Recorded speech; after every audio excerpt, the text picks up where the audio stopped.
O Senado aprovou o projeto de lei 1108 de 2021, que determina aos gestores do Sistema Único de Saúde, o SUS, a realização de campanhas permanentes de conscientização sobre os riscos da automedicação.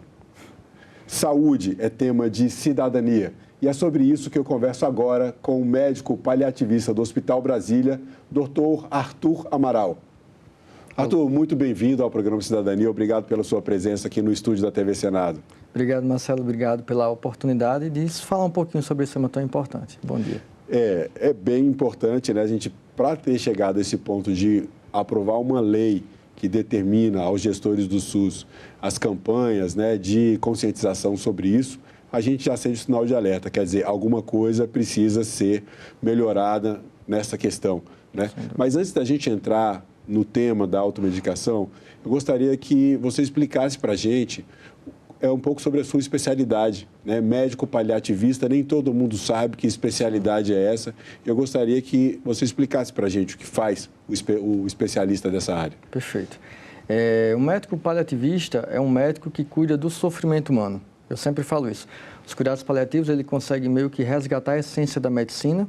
A gente consegue não ver um paciente apenas com uma doença. A gente vê sua biografia, seus valores. E nosso objetivo é aliviar o sofrimento humano de qualquer paciente que tem uma doença grave, que a gente chama ameaçadora à vida, e que pode levar ao falecimento. Então, se você tem uma doença grave que ameaça a vida e gera sofrimento humano, a gente deveria entrar nesse cuidado para esses pacientes. Isso seja uma doença crônica, DPOC, câncer, demência, seja uma doença aguda, um paciente que acabou de ter uma doença grave, aguda, mas que está em sofrimento. E sofre nesse contexto, eu sempre falo que a gente nunca sofre sozinho, né? Sofre Sim. o paciente, sofre a família, e a gente tenta cuidar desse contexto global de sofrimento humano. Bom, acho que isso tem tudo a ver, né, com o que a gente vai trazer aqui, porque dentro desse tratamento que você faz, né, que vocês especialistas, né, os paliativistas fazem pela melhoria da saúde de uma pessoa, para, né, acabar com o sofrimento, diminuir, vem, claro, a questão da medicação. Agora, a gente fala em automedicação.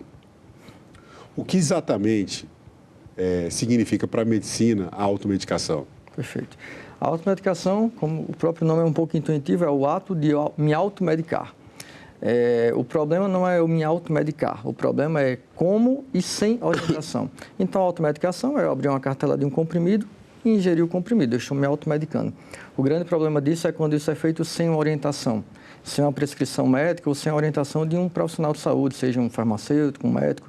E aí é onde está o problema, né? Que tem um estudo recente do Instituto Qualidade, Ciência e Tecnologia, que mostra que 86% da população se automedica e muitas vezes se automedica de uma forma inadequada. E aí é onde a gente tem que ter esse cuidado, porque muitas vezes isso vai gerar danos, vai gerar problemas. Agora, qual é o limite entre a automedicação, quando ela apresenta esses riscos, e o autocuidado, né? A gente, é muito comum para as doenças sintomas mais leves de doença, as pessoas se tratarem, às vezes, até com chás, né, com alguns remédios naturais, aquela receita da vovó. Uhum. E muitas vezes a gente vai entrar um pouco mais adiante nisso, aí entra o uso de medicamentos, né, dos remédios propriamente ditos. Mas como é que você definiria esse limite? Até que ponto é um autocuidado e quando que isso começa a passar para a automedicação com os riscos para a saúde? Perfeito. De preferência, o autocuidado que seja feito sem medicação, né? Eu acho que existem outras formas de autocuidado, né? Estar em contato com a natureza, perto de quem a gente ama, fazer atividade física, isso é uma automedicação sem se medicar. Mas se torna um problema se automedicar, claro, um contexto de urgência, eu estou com uma dor, um quadro agudo, eu vou lá, tomo uma dipirona, tomo um paracetamol, algo rápido, porque aquilo está me incomodando, está gerando sofrimento. Então, tudo bem você, naquele momento, se automedicar, mas o que você não pode é cronificar esse uso dessa medicação. É isso se tornar, eu estou com uma dor de cabeça, eu tomo hoje. Amanhã a dor de cabeça se repetiu, eu vou e tomo novamente. Isso aí pode estar mascarando um quadro de uma doença pior. Então, esse autocuidado aí, esse limite você sim, no contexto de uma urgência, se automedicar, portanto que depois, em seguida, você busque um profissional médico para realmente orientar se aquilo é apenas um sinal, um sintoma ou tem alguma coisa a mais por trás. Então, quando o quadro é um quadro leve, numa situação como essa, situações como essa que você traz aqui, há um certo momento em que pode ser interessante a pessoa evitar ter que ir até um hospital e até um posto de saúde, até para não sobrecarregar o sistema de saúde. Existe um ponto em que é bom a pessoa tomar esses primeiros remédios antes de buscar a ajuda médica?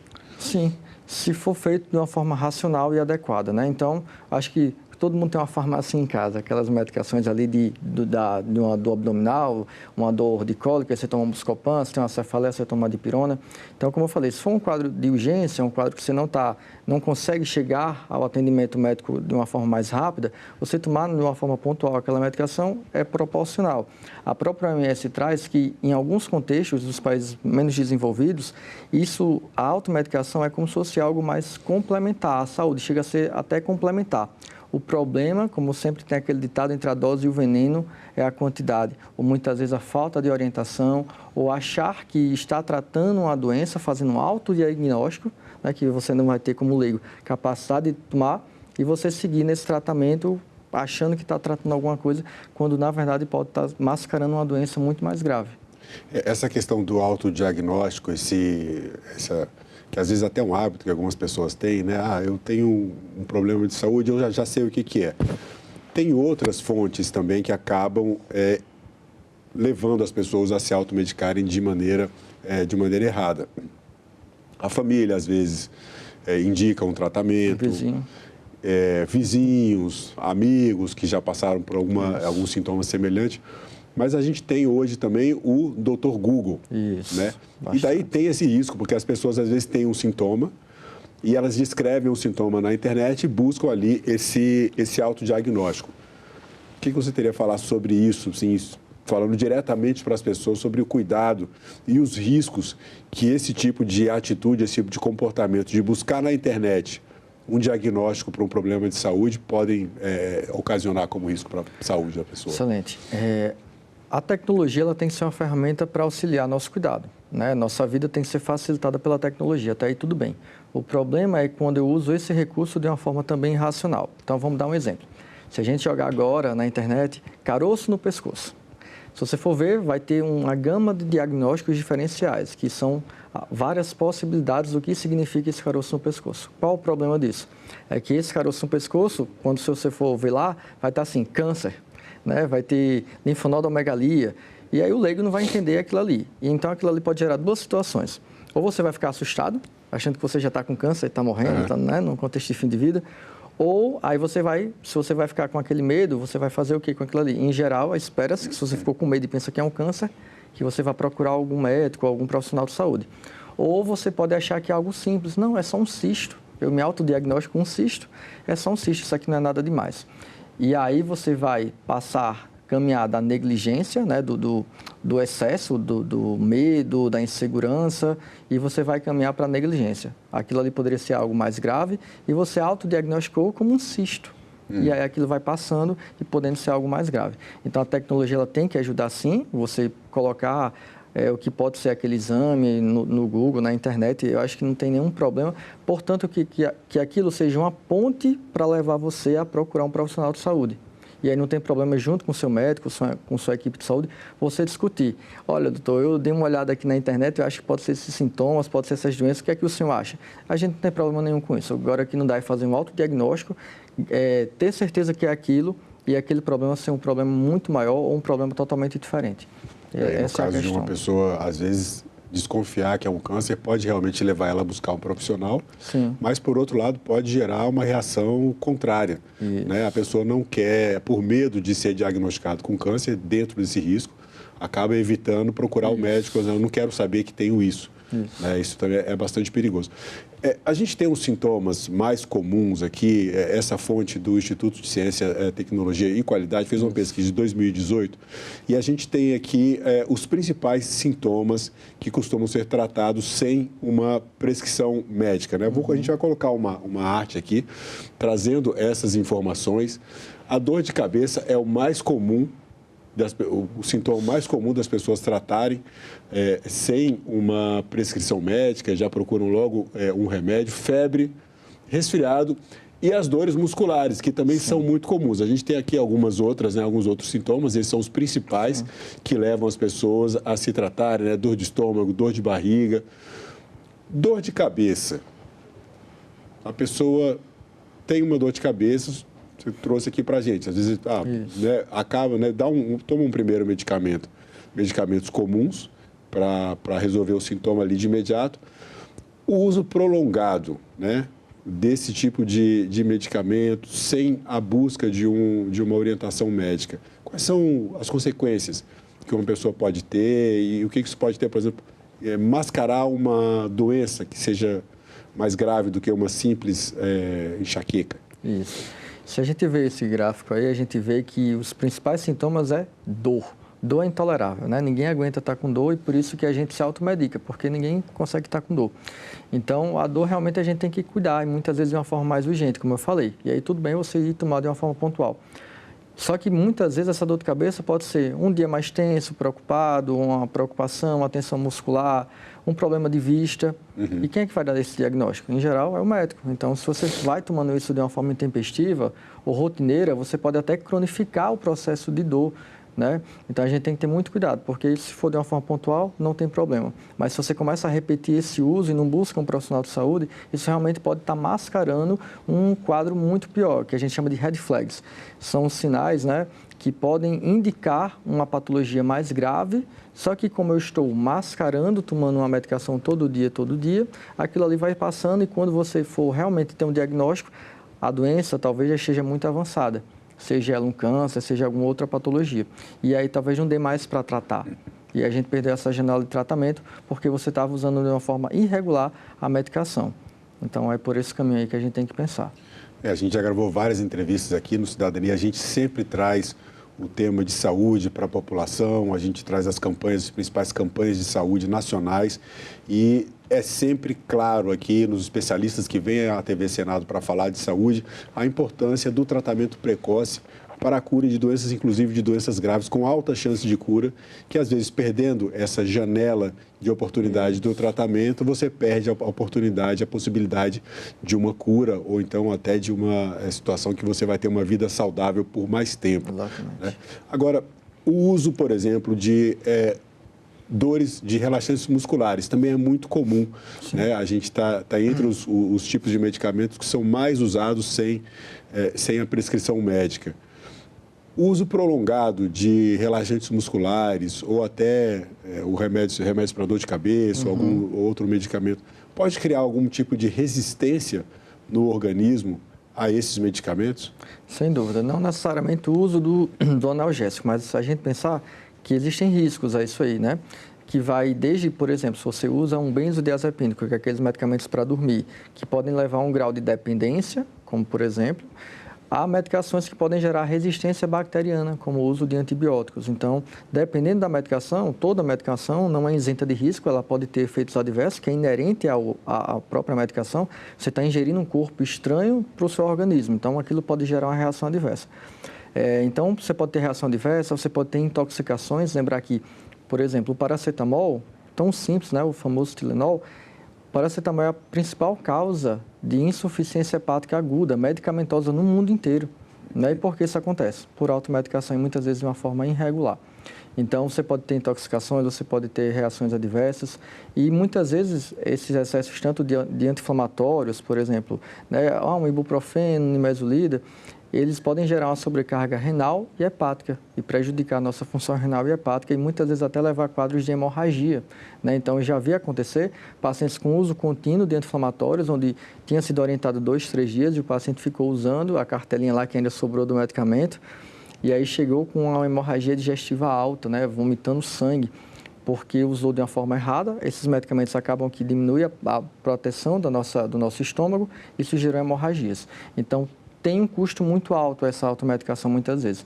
E vai, dependendo da medicação, desde analgésicos, anti-inflamatórios, antibióticos, cada um com seu espectro de prejuízo para a população também. Então, medicação é bom, é importante ter mas tem outras formas de cuidado que, se a gente pudesse ter, era melhor do que se automedicar ou do que se medicar propriamente dito. Aqueles cuidados que você já citou no começo da entrevista, a gente vai repetir eles um pouco mais para o final. Você falou agora desses medicamentos, eu vou chamar mais um gráfico aqui para a gente colocar, que são justamente os medicamentos que são mais usados sem prescrição médica. Eu queria que você falasse um pouco sobre os riscos desses medicamentos, por exemplo, do analgésico, você já trouxe aqui, anti-inflamatório, relaxantes musculares, antitérmicos, enfim, esses são os medicamentos mais usados, mais comumente usados, sem nenhum tipo de prescrição médica. A quantidade, por exemplo, do medicamento, de quanto a pessoa vai usar, sem uma orientação, às vezes é uma questão simples, né? Às vezes, realmente, a pessoa pode ter um problema de saúde que não é grave, que não exige um tratamento médico mais complexo, mas a pessoa se automedicar, às vezes ela vai errar nessa dose. Né? Queria que você falasse um pouco sobre esses medicamentos, para dar um pouco de atenção para as pessoas que estão... Então, tentando falar mais ou menos um por um aí, se a gente pensar aqui nos riscos, né, a gente observa dor, né, mais uma vez dor, né, analgésicos, anti-inflamatórios, relaxantes musculares. Então, todos esses podem fazer sobrecarga hepática e renal e aumentar o risco de sangramento gastrointestinal, né, de ter hemorragias. Então, muito cuidado com isso aí, além de cronificar o processo de dor, porque você não está tratando ela direito, né? Os antitérmicos, você pode acabar mascarando um processo infeccioso. Você toma para um processo inflamatório / infeccioso, mas se você fica tomando antitérmico para aquela febre que está vindo no final da tarde e você toma mais uma vez, aquilo pode ser talvez uma tuberculose, uma neoplasia e você está mascarando mais uma vez o sintoma. Descongestionante nasal também é perigoso, eles acabam que liberam as vias nasais, por isso que a gente respira um pouco melhor, porém ele também aumenta a pressão. Então, se você já é um paciente que tem pressão alta e fica usando cronicamente descongestionantes, isso pode aumentar a pressão arterial também. Uma coisa tão tópica, tão simples, mas isso também pode acontecer. Expectorantes não tem grandes prejuízos, mas você também pode estar mascarando um quadro de uma tosse crônica que pode ter uma outra etiologia, uma outra causa que você não vai identificar. Antiácidos, a mesma coisa, e talvez um dos mais graves aí, que a gente está vivendo um processo extremamente grave, em especial no contexto hospitalar, é a resistência bacteriana. É aquela infecção urinária que você toma um antibiótico, aí você melhora.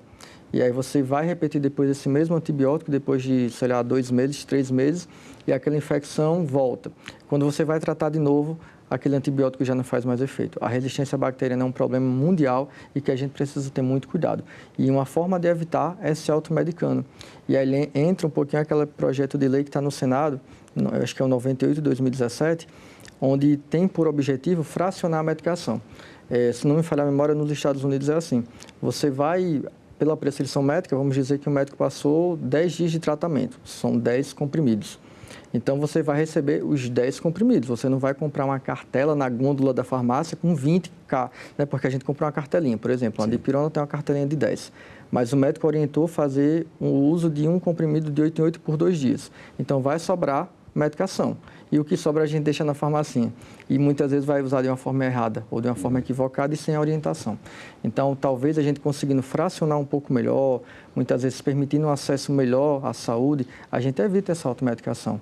Não é um problema apenas do paciente, né, do ser humano, mas a dificuldade do acesso também me faz buscar outros caminhos. Se a venda do medicamento, a entrega do medicamento já é feita na dose certa, na quantidade exata, fica mais difícil a pessoa usar além do necessário.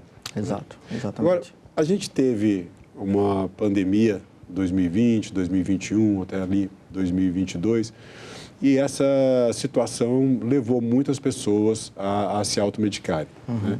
Houve o chamado kit Covid, controvérsias com relação à eficácia dos medicamentos que foram largamente difundidos como medicamentos eficientes para tratarem a Covid-19, e isso acabou gerando um efeito na população de se medicar por conta própria. Sim. Na sua visão, na sua experiência como médico, a sua experiência dentro do sistema de saúde, você acha que houve um aumento nesse comportamento, houve um incremento nessa automedicação depois da pandemia? Sem dúvida, né? Porque a gente queria encontrar uma cura, a gente queria encontrar uma forma de evitar a piora da doença. Então, a gente comprava esse custo, esse perigo de se automedicar, né? E quando você tem pessoas que ecoam essa voz de uma forma, às vezes, até um pouco irresponsável, e tem um poder de falar muito grande, isso pode gerar uma percepção de, então eu vou tomar qualquer coisa e qualquer coisa vai dar certo porque eu posso me automedicar. Isso tem um custo humano muito grande, né? Então, a gente pegou alguns casos de hipervitaminose, de vitamina D, que estava todo mundo tomando vitamina D para evitar a piora da Covid. Sim. Então, a gente pegou casos complexos de situações mais difíceis, de intoxicação hepática, pacientes evoluindo com insuficiência renal por uso de antiparasitários e por aí vai. Então, sem dúvida, eu acredito que aumentou, sim, esse uso irregular de automedicação, porque vozes estavam ecoando para que as pessoas se automedicassem de qualquer jeito para ver no que dá. Né? Só que a gente tem que se apoiar na ciência, na literatura médica. Não dá para ser de qualquer jeito e de qualquer forma no desespero, porque isso aí vai ter um custo muito alto depois, né? Então, a gente tem que ter cuidado com isso e sim, aumentou. Acredito que tive essa percepção individualmente. Porque ali foram medicamentos específicos, mas depois que a pessoa começa a acreditar que pode tratar uma doença por conta própria, por automedicação, vão surgir outros sintomas de outras questões de saúde, ela fala, bom, já fiz uma vez, vou fazer de novo. O desencadear desse comportamento que acaba sendo o grande risco.